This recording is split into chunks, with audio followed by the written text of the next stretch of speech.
World War II, 1933 to 1945.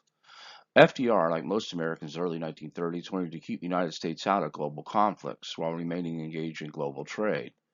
As totalitarian governments based on ultranationalism and militarism rose in Europe and Asia, Roosevelt sought to keep the United States out of the war by supporting Great Britain, France, and the nationalists in China. These ties ultimately pulled the United States into the war, especially after Japan attacked the United States at Pearl Harbor on December 7, 1941. I have broken up the study of World War II chronologically by the years, from the rise of the fascist governments to the ending of the war. So instead of, like the textbook, that we cover the entire European War and then go to the beginning of the Pacific War after Pearl Harbor to the end of the war, students will cover both the Pacific and European theaters in the years as it happened. The rise of fascism and militarism, 1922 through 1936.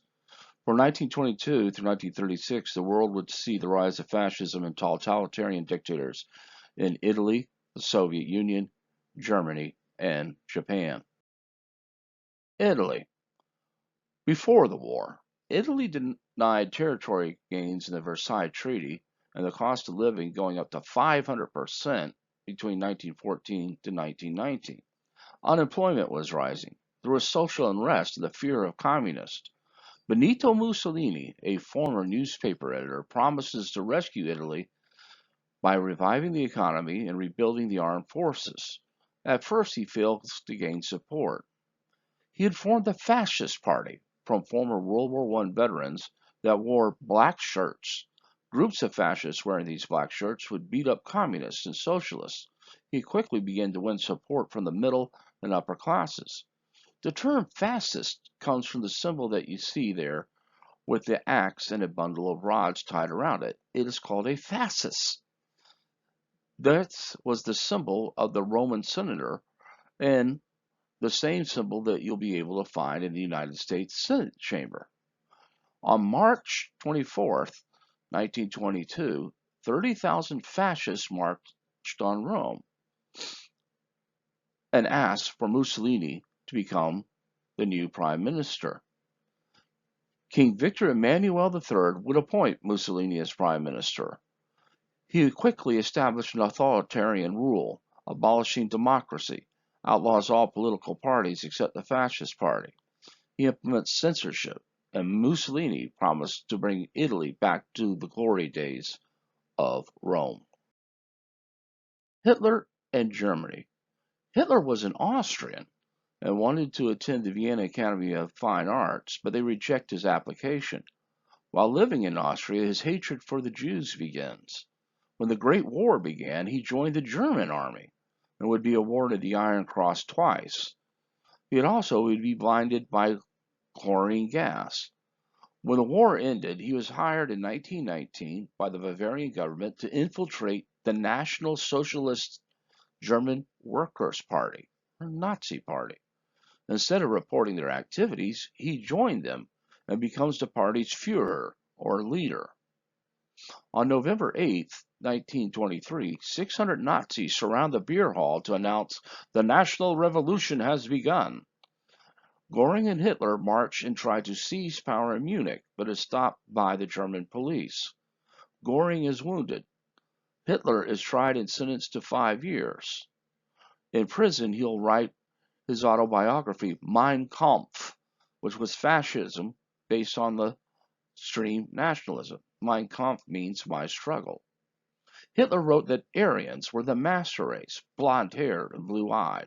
The Jews, Slavs, and Gypsies were non-white inferior races, arguing that Germany required Lebensraum, or living space, in Eastern Europe. Nazi leaders.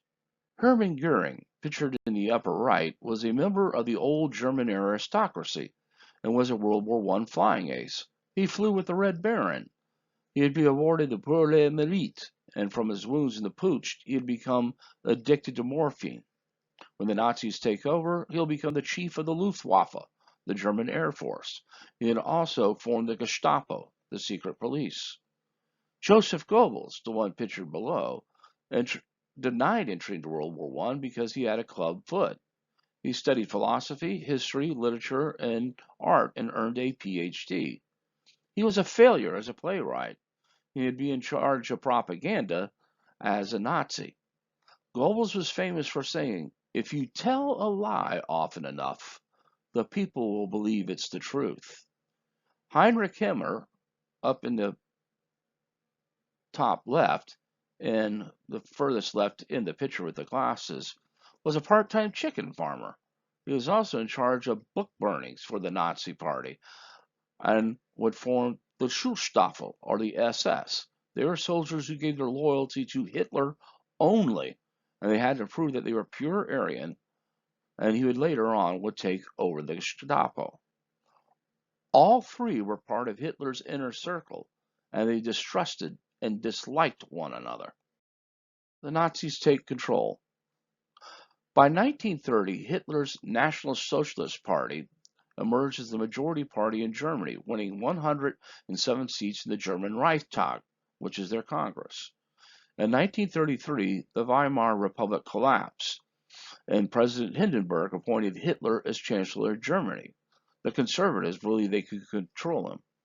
As Chancellor, Hitler would call for new elections. 6 days before the elections, the Reichstag that you see to the right was burnt to the ground. The German parliament building. German communists were blamed for the fire. The Nazis had actually set the fire. The Nazi Party would win the majority of the seats.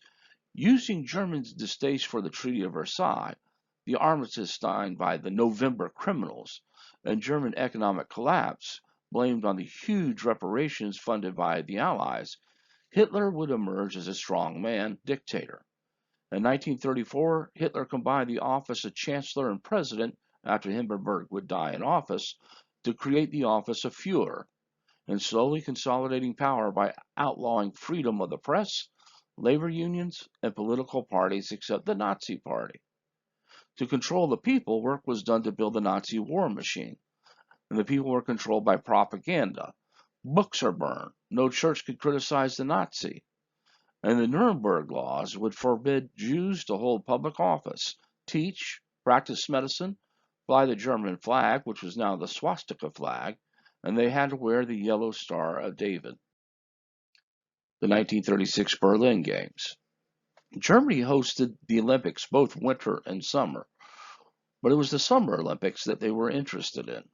Goebbels was hoping to vindicate Nazi beliefs in Aryan superiority, and it was the Nazis who started the tradition of lighting the torch in Athens and bringing it to the Olympic site in Berlin. This is supposed to be symbolic, as the Nazis claiming to be Aryan and showing a connection to ancient Greece. But this would all backfire when they're embarrassed by a black American, Jesse Owens, who won 4 gold medals: the 100-meter, the 200-meter, the 4x400-meter relay team, and the long jump. When Hitler snubbed the American athlete, the Olympic Committee ruled that if Hitler could not honor each winner, he could not honor any of them. But the interesting side story is Lutz Long, the man you see pictured there with the Nazi salute behind Jesse Owens. It is Long that actually helped Jesse Owens qualify for the long jump. Previously, Owens had fouled twice, one more, and he'd be eliminated from the competition. Long told Owens just jump before the board and showed him by waving a handkerchief how far he needed to go in order to qualify. Owens finally qualified on his third and his last attempt and would go on to win the gold medal. Owens and Long became good friends. Unfortunately, Long would lose his life on the Russian front during the Second World War. 25 years later, Lutz Long's son called Jesse Owens and asked him if he'd be his best man, serving as proxy for his father, who admired Owens. Owens would fly to Berlin and stand in for his friend, Lutz Long. Imperial Japan. The person you see pictured there is the Emperor, Hirohito. The peace treaty with China would respect the territorial integrity of China in 1922. But the cult of the emperor would emerge, strict limits on the prime minister and his cabinet. The army would only answer to the emperor and implemented the Bushido Code, the code of the samurai. The militarists dream of territorial expansion and gain control of Japan. the need of raw materials and to win markets for Japan and space for a crowding population. The Soviet Union. In 1924, Joseph Stalin would take control of the Soviet Union after the death of Lenin. He begins collective farms, basically something farmers had similar under the old peasant system under the czars. His 5-year plan would be a forced plan of industrialization and began in 1928. In the purges, it's estimated that he was responsible for the death of 20 million people. Most of them were political enemies. Some were generals that were killed in the purges or sent to the camps in Siberia and gulags. Dilemmas of Neutrality, 1932 to 1939. Italy invades Ethiopia. Italy was defeated by Ethiopia early in 1888, and Mussolini sought revenge, invaded the African nation in October of 1935. The Italians used planes, tanks, gas, and machine guns against Ethiopians, mostly armed with spears and swords. But it would take 6 months before the Italians would defeat the very brave Ethiopians. When Emperor Haile Selassie appealed to the League of Nations, who proclaimed Italy as an aggressor, Italy withdrew from the League of Nations. Emperor Selassie of Ethiopia would declare, "It is us today, it'll be you tomorrow." Britain and France attempted to soothe Benito Mussolini with the Hora-Laval Pact, which granted to Italy control of a large portion of Ethiopia and allowed Italy to use the Suez Canal. Spain. General Miguel Primo de Rivera and the end of the parliamentary government in 1923 would set up a dictatorship which would collapse in 1930 during the Great Depression. In 1931, King Alfonso XIII would leave Spain.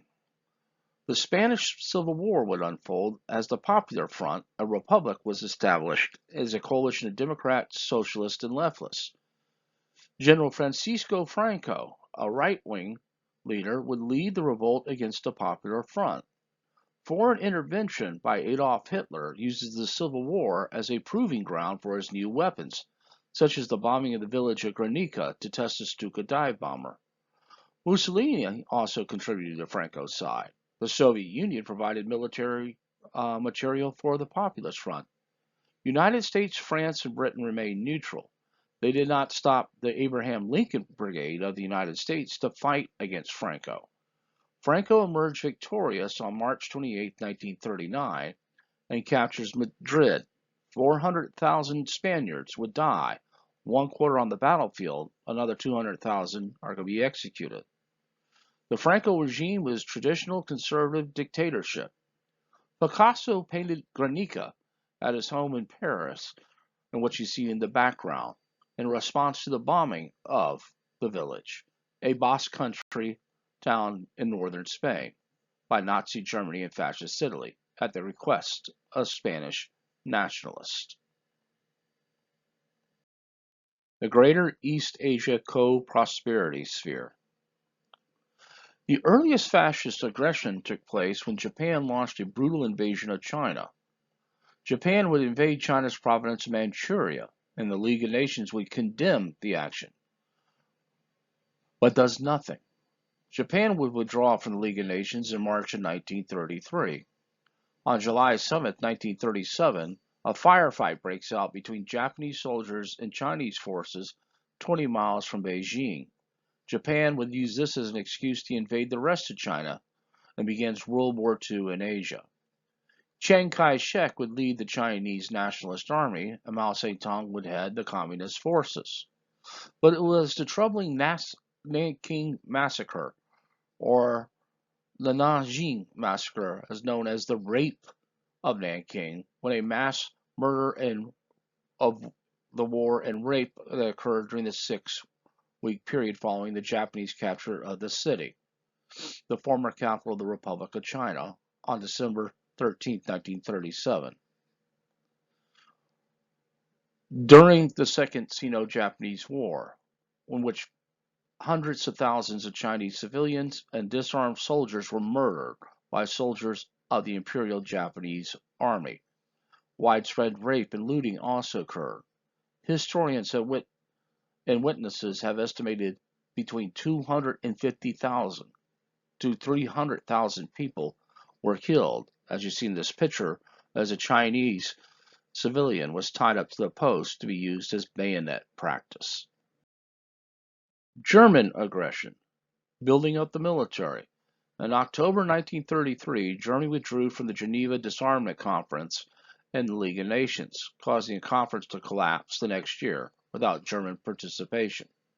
In January 1934, Germany signed a non-aggressive pact with Poland, and in March 1934, universal conscription raised an army of 550,000 and a substantial air force, violations of the Versailles Treaty.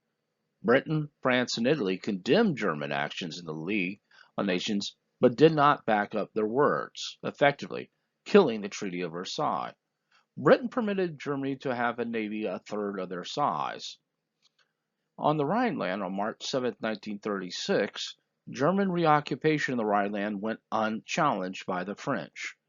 On November 17th, the Anti-Continental Pact of 1937 between Germany, Japan, and Italy.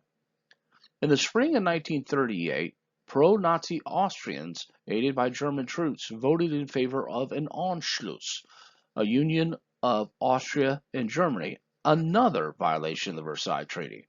However, it was a sham election. They did not include those voters, especially Jews and liberals, who had voted against the union. Mussolini would congratulate Hitler on his success.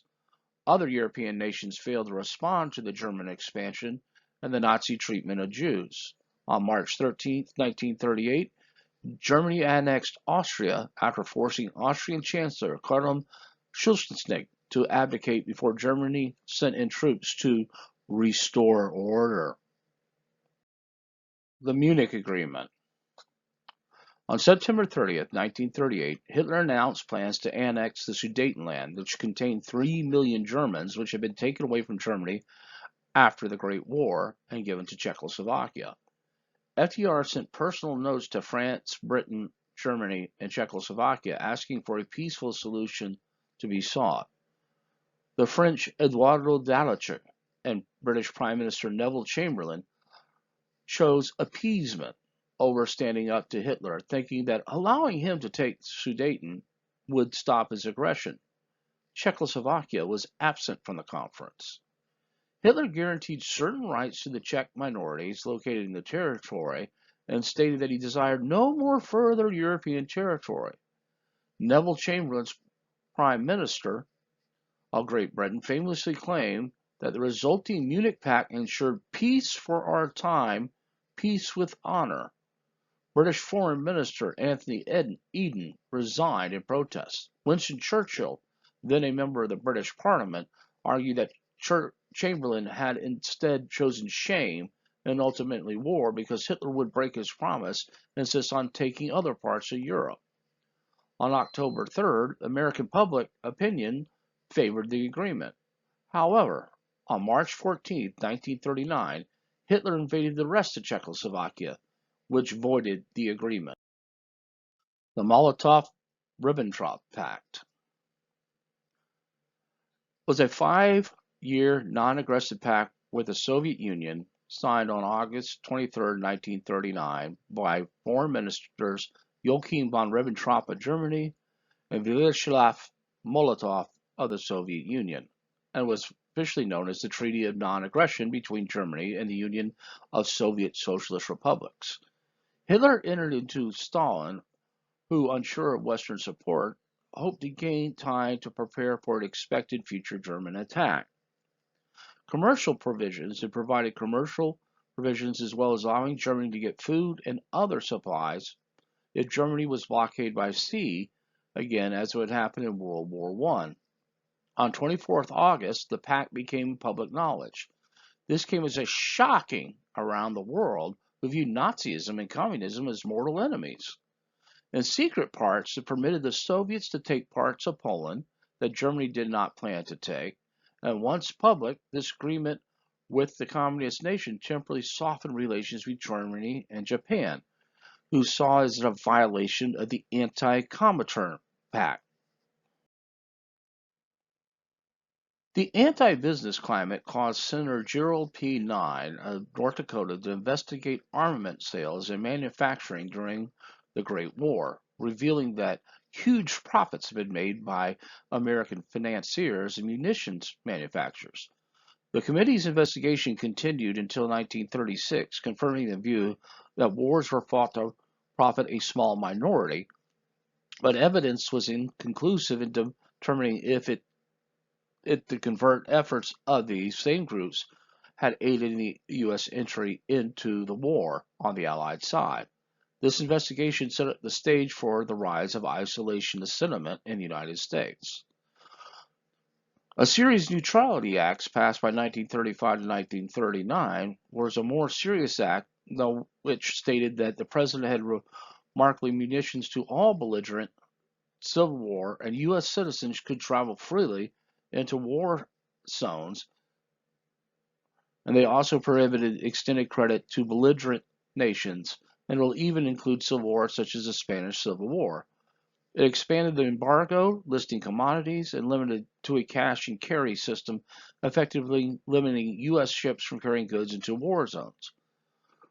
FDR had to recognize an armed conflict existed before the embargo could be valid. Unfortunately, the embargo applied only to armaments and not to raw materials which could produce munitions, allowing Japan and the war in China continue to purchase from the United States items such as scrap iron, copper, and oil. Hitler invades Poland. Hitler demanded that the Danzig province between Germany and Russia, which gave Poland access to the sea, claiming that German minorities were mistreated by the Poles. Britain and France declared that if Hitler tried to take it by force, they would declare war on Germany. Of course, since Britain and France appeasement attitude and doing nothing, as they saw Hitler take the Rhineland, Austria, and Czechoslovakia, Hitler would call their bluff and invade Poland on September 1st, 1939. On September 3rd, 1939, after ignoring the ultimatum to stop invading Poland, both France and Britain declared war on Germany, while Belgium immediately declared its neutrality. Although promising aid and soldiers, Britain and France would do neither to help Poland. Germany introduced Blitzkrieg, or Lightning War, which involved the concentration of infantry, armor, and aircraft, Mark II tanks, half-tracks, and Stuka dive bombers to punch and exploit holes in the opposing defensive lines.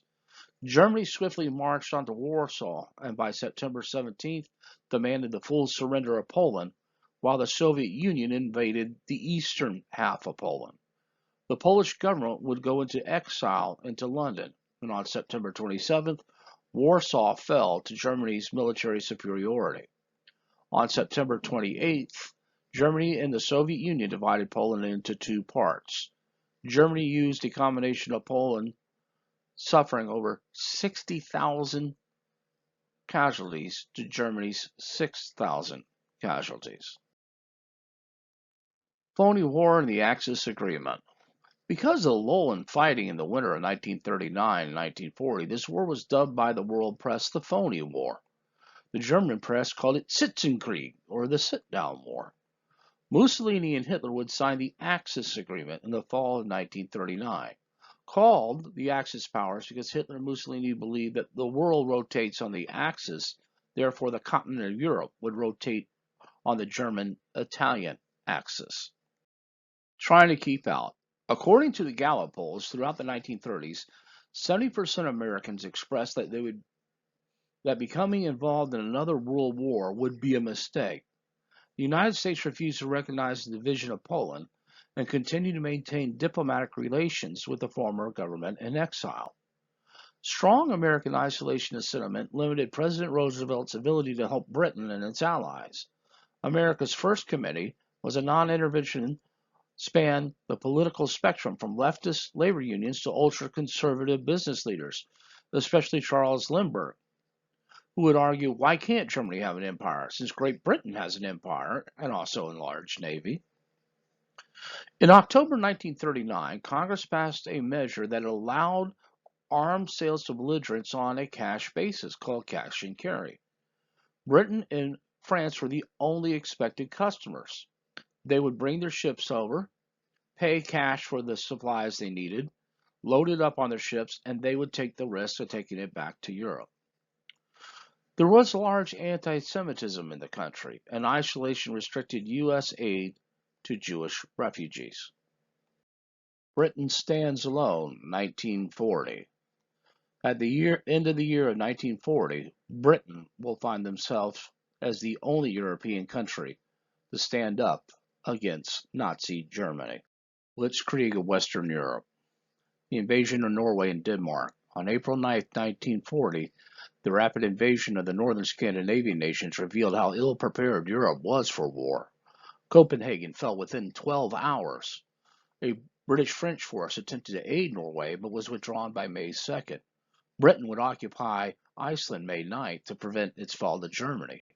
On June 9th, the King of Norway ended the fighting against Germany, and on June 11th, Denmark also succumbed to Germany. The invasion of the Netherlands, Luxembourg, and Belgium began on May 10th. Neville Chamberlain's government collapsed after Germany invaded these nations, elevating to Prime Minister Winston Churchill, who had warned of German war preparations. Between the 14th and 15th of May, the Dutch government fled in exile to London while its army surrendered.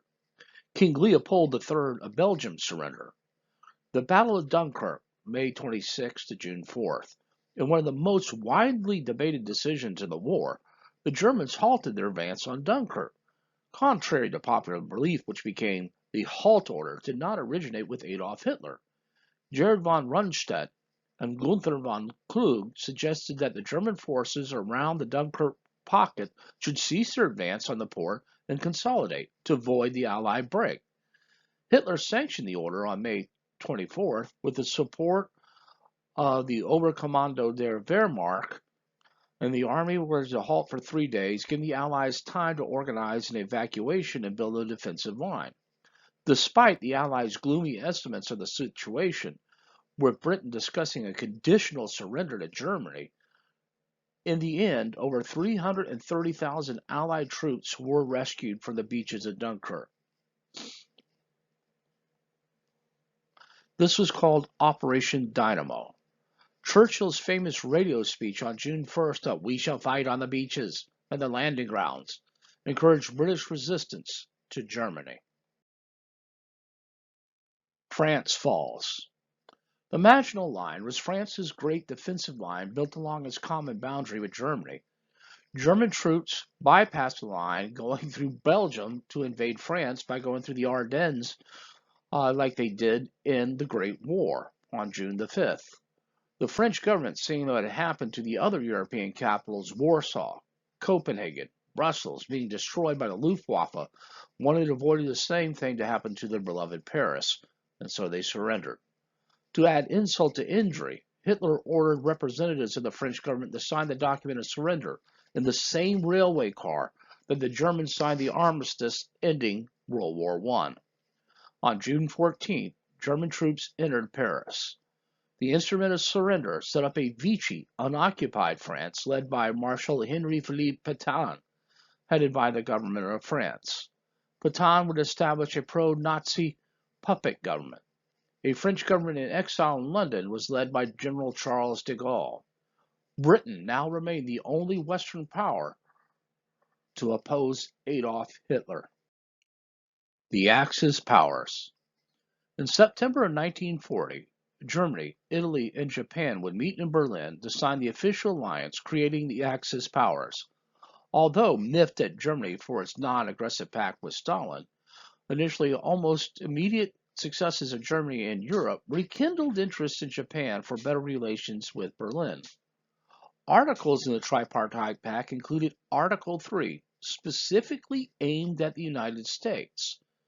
It basically said that Germany, Italy, Japan agreed to assist one another with all political, economic, and military means if one of the three contacting powers is attacked by the power at present not involved in the European War or in the Chinese-Japanese conflict, which at that time was the United States. Article 5 specifically excluded the Soviet Union. So, in other words, if a war would occur between one of the Axis powers and the Soviet Union, the other two were not inclined to declare war on the Soviet Union.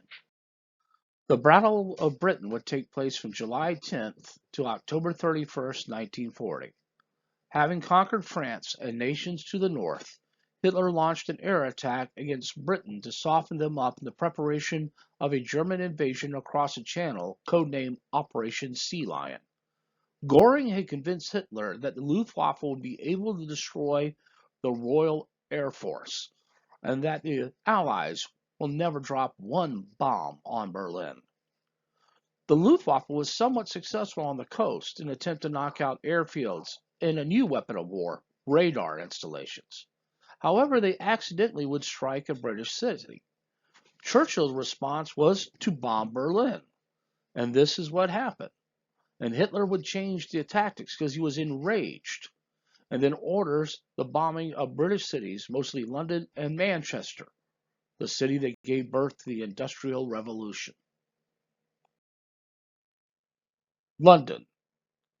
King George V and Queen Elizabeth refused to leave London when the Queen was approached by a young British officer trying to implore her to leave Buckingham Palace.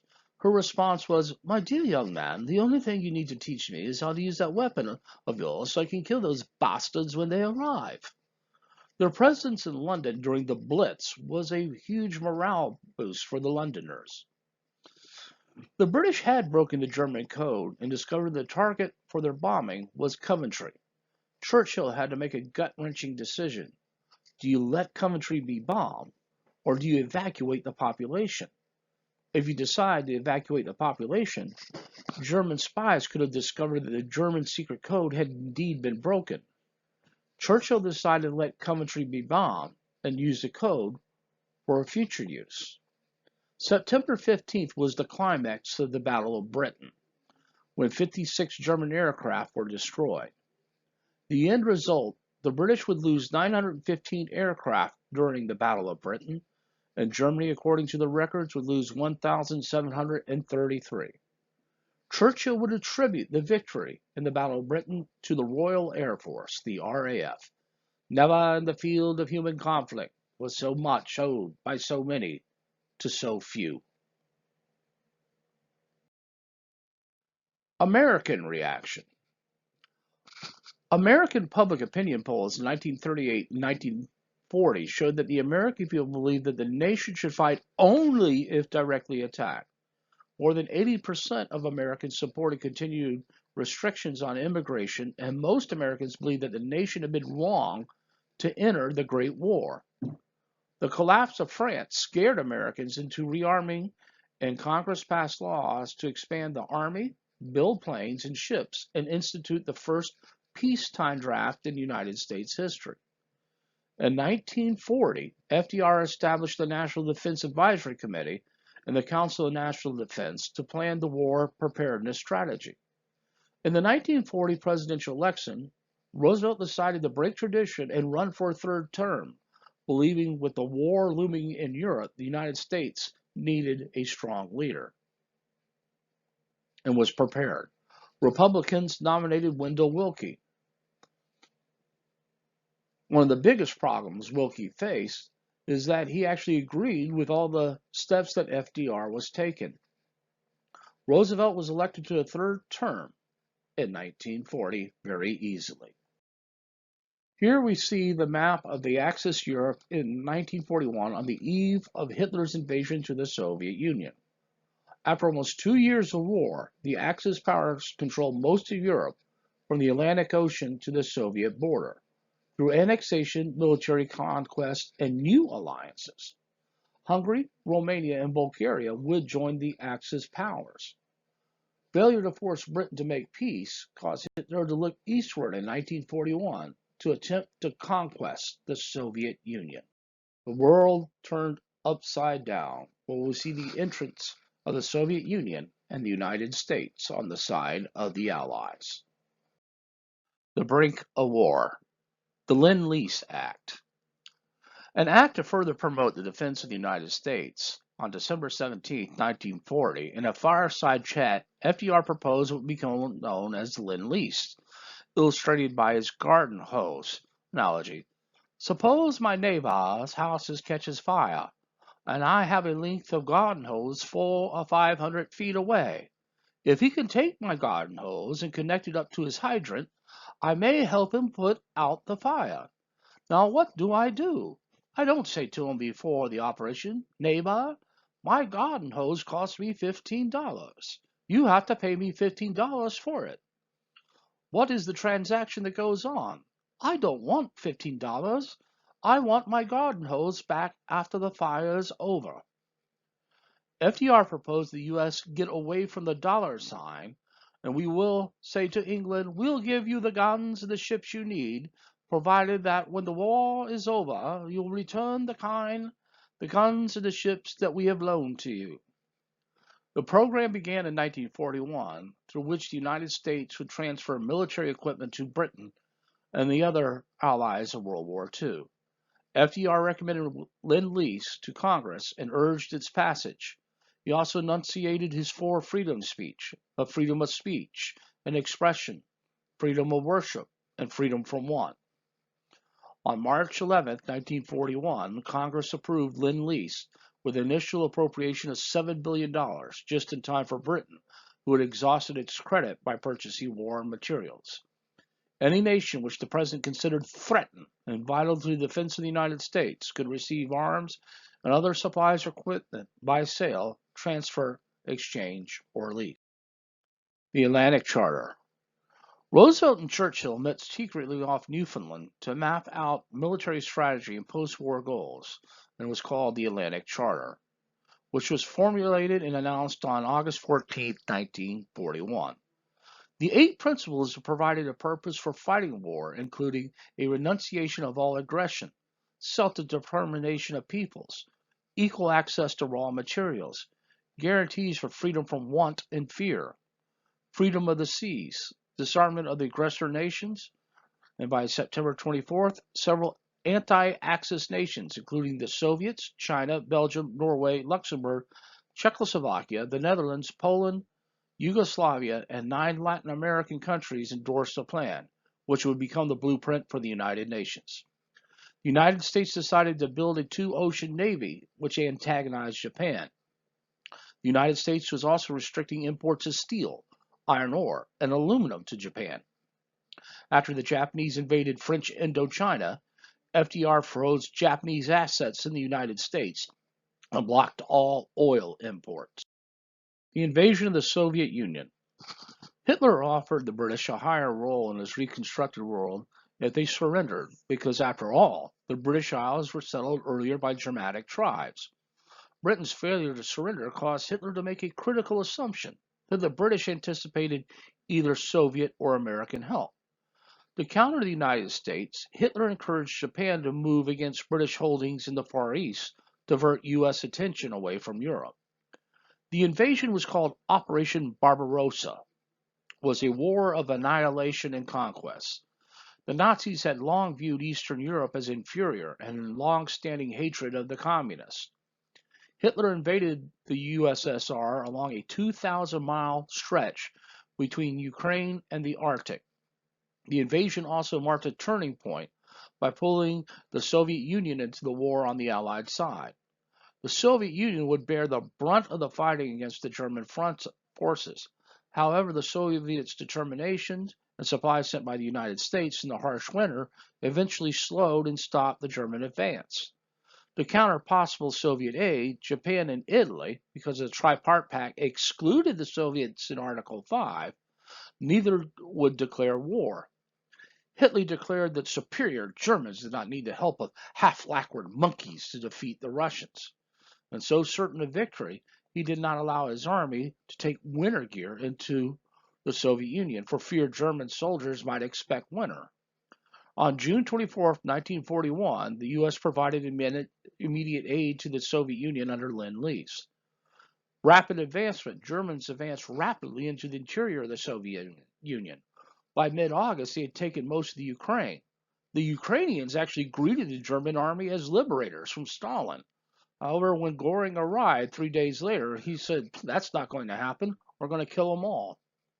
By mid September, they had reached Leningrad, and by mid November, they had reached the outskirts of Moscow.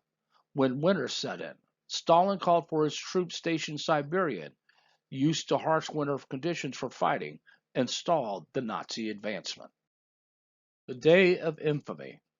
United States and Japanese relations deteriorated. Japanese aggression against French Indochina in September 1940 resulted in an October U.S. embargo of scrap iron and steel to any nation outside the Western Hemisphere except Great Britain. With Japan's occupation of Indochina in the summer of 1941, FDR froze all Japanese credits in the United States, nationalized forces in the Philippines under General Douglas MacArthur's command, and warned Japan against any further aggressive actions in the East.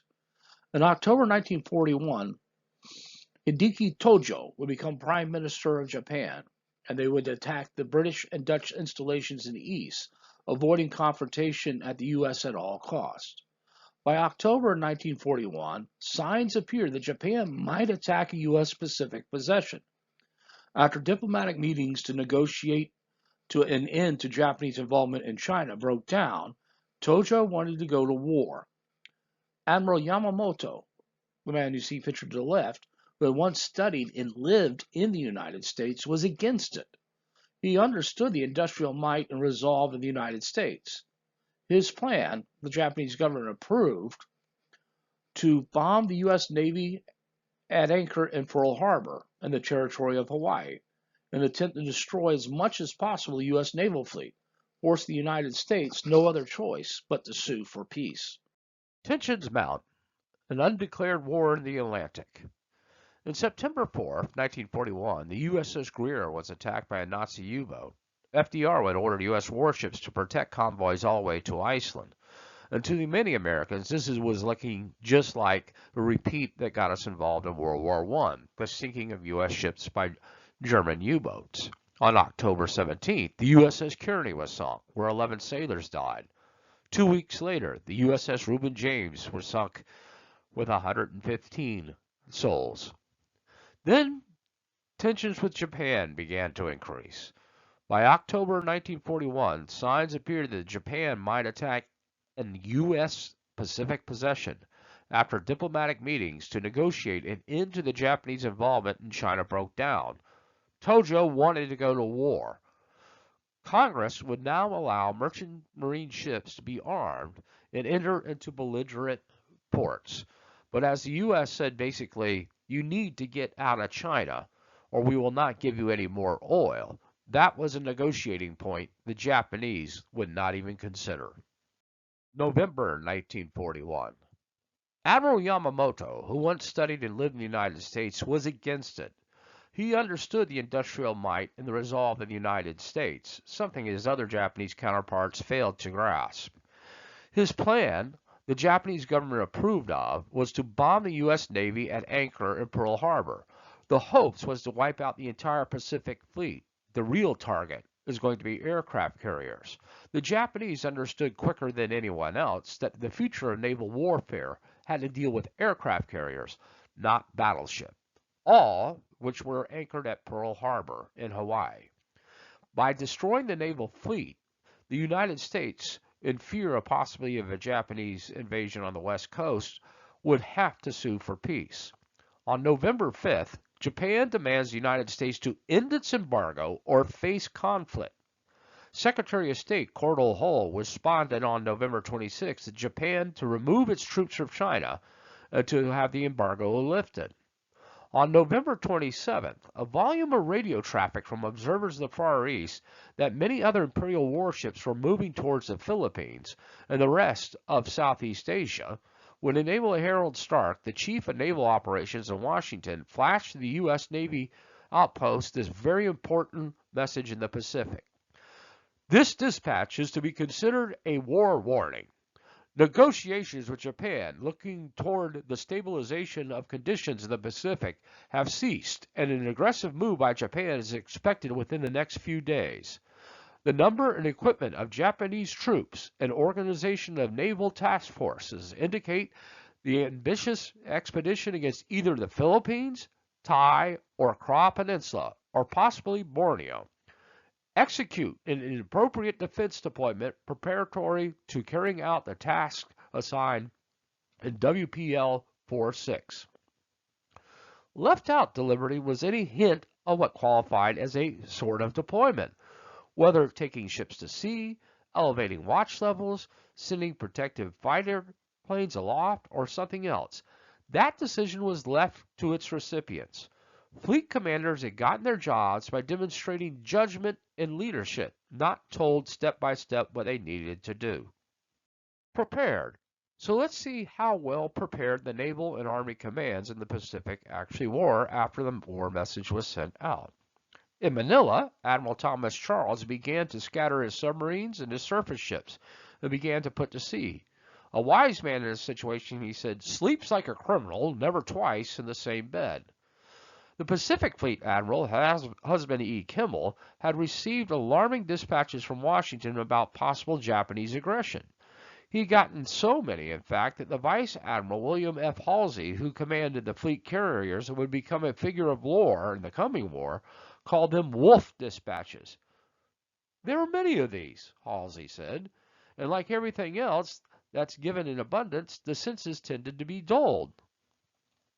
The Navy had long-range seaplanes on Oahu, but the PBYs, as the float planes were known, had never been deployed for systematic comprehensive searches of the distant perimeter.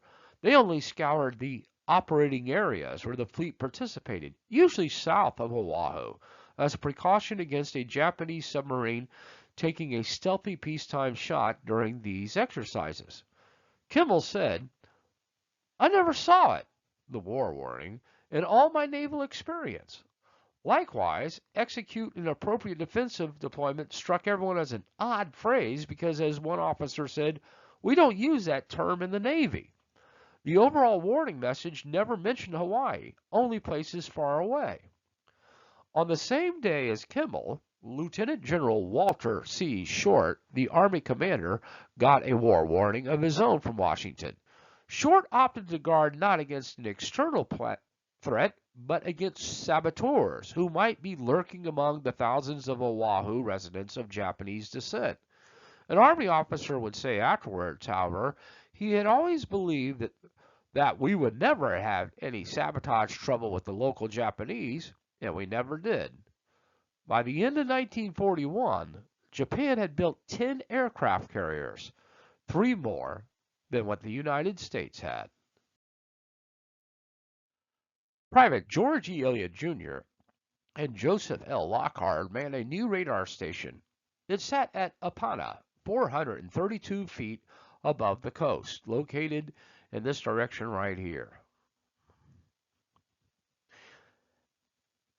Army headquarters was on the other side of the island, as was the Navy base at Pearl Harbor, and the most important American base in the Pacific. But between the privates and Alaska, 2,000 miles away, there was nothing but wavy liquid, a place, a few shipping lanes, and no islands.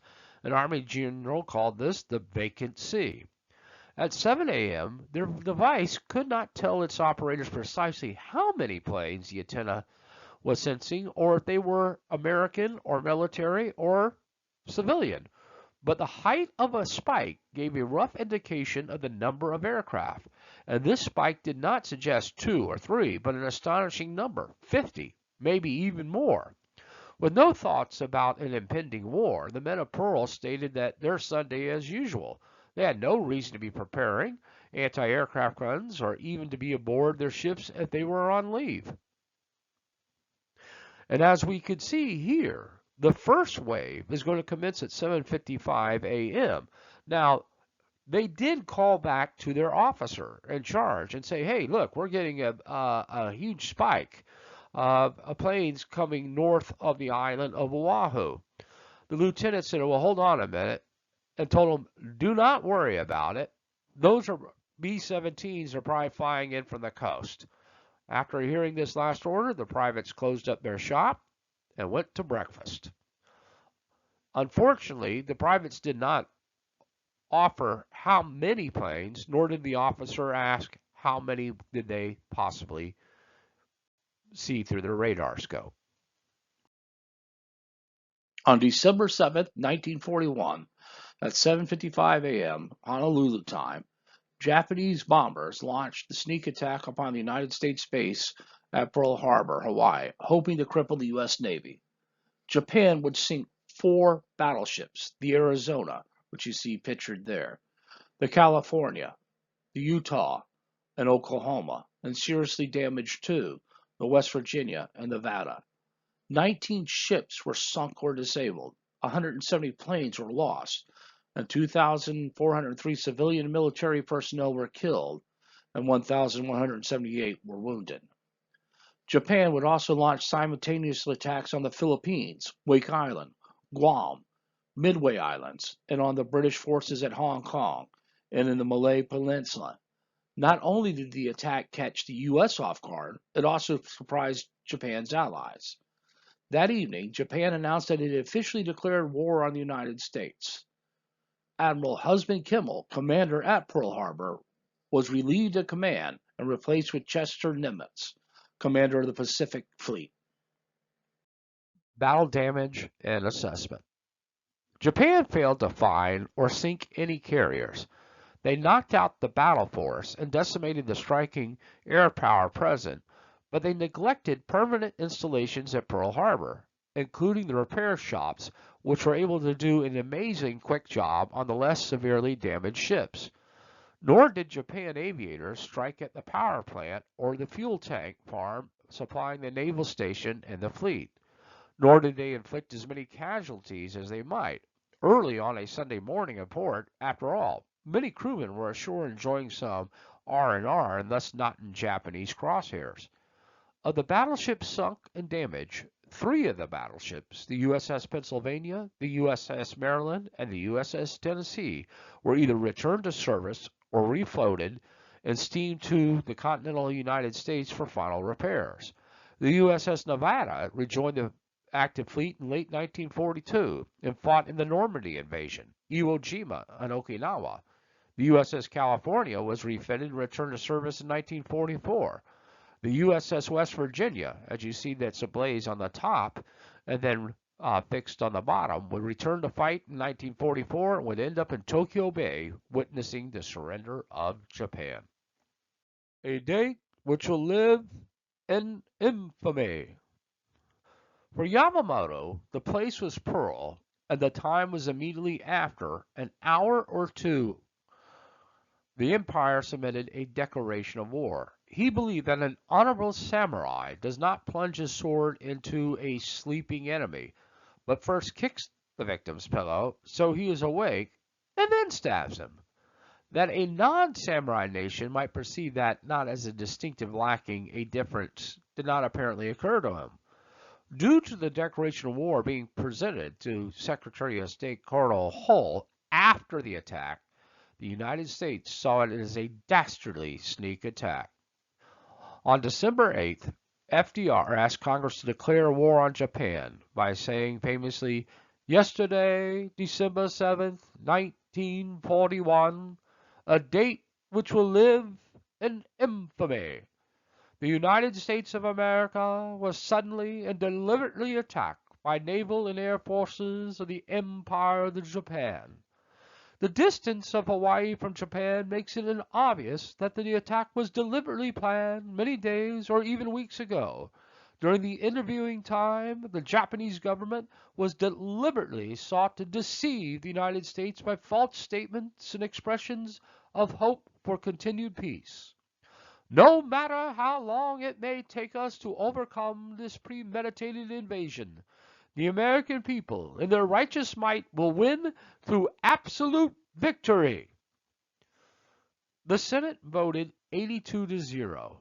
The House 388 to 1. The lone dissenter vote was Jeanette Rankin, Republican of Montana, who only voted no in World War I, making her the only person in Congress to vote against both, stating, "As a woman, I cannot go to war. I refuse to send anyone else." She would also later quip she had to vote no so the world wouldn't see the United States as basically drunk on going to war. Really? The aftermath of Pearl, battle damage and assessment. Japan had failed to find or sink any carriers. When Chester Nimitz arrived, he added the following, quote, "They knocked out the battle force and decimated the striking air power present, but they neglected permanent installations at Pearl Harbor, including the repair shops, which were able to do an amazing quick job on the less severely attacked, damaged ships." End quote. Nor did Japanese aviators strike at the power plant or fuel tank farm supplying the naval station and fleet. Nor did they inflict as many casualties as they might. Early on a Sunday morning in port, after all, many crewmen were ashore enjoying some R&R and thus not in Japanese crosshairs. Of the battleships sunk and damaged, 3 of the battleships, the USS Pennsylvania, Maryland, and Tennessee, were either returned to service or refloated and steamed to the continental United States for final repairs. The USS Nevada rejoined the active fleet in late 1942 and fought in the Normandy invasion, Iwo Jima, and Okinawa. The USS California was refitted and returned to service in 1944, and the USS West Virginia returned to fight in 1944 and would end up in Tokyo Bay to witness the surrender of Japan.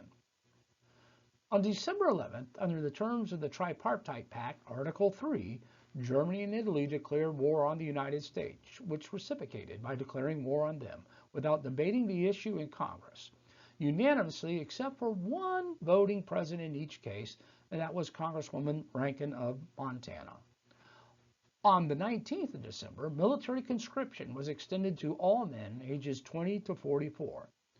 It is thought that Admiral stated, quote, "I fear all we have done is to awaken a sleeping giant and filled him with a terrible resolve." End quote. This has never been proven to be true. In the book The Reluctant Admiral, Hiroyuki Ogawa gives a quotation from a reply by Admiral Yamamoto to Ogata Takatora on January 12, 1942, which is similar to the famous version. Quote, said Yamamoto, "A military man can scarcely pride himself on having smitten the sleeping enemy. It is more of a matter of shame, simply for the one smitten. I would rather you made your appraisal after seeing what the enemy does, since it is certain that, angered and outraged, you will soon launch a determined counterattack." End quote. It does give us some insight of the fear Yamamoto had in fighting the United States, especially since the declaration of war from Japan did not arrive until hours after Pearl Harbor was attacked and was looked upon as a sneak attack. The Allies now included the United States as well as the Soviet Union, Great Britain, China, and France in exile. In 1941, the war was truly a global war, now being fought in 6 fronts: North Africa, Eastern Europe, the North Atlantic, China, Southeast Asia, and the Central Pacific. The Allies would focus on defeating Germany first.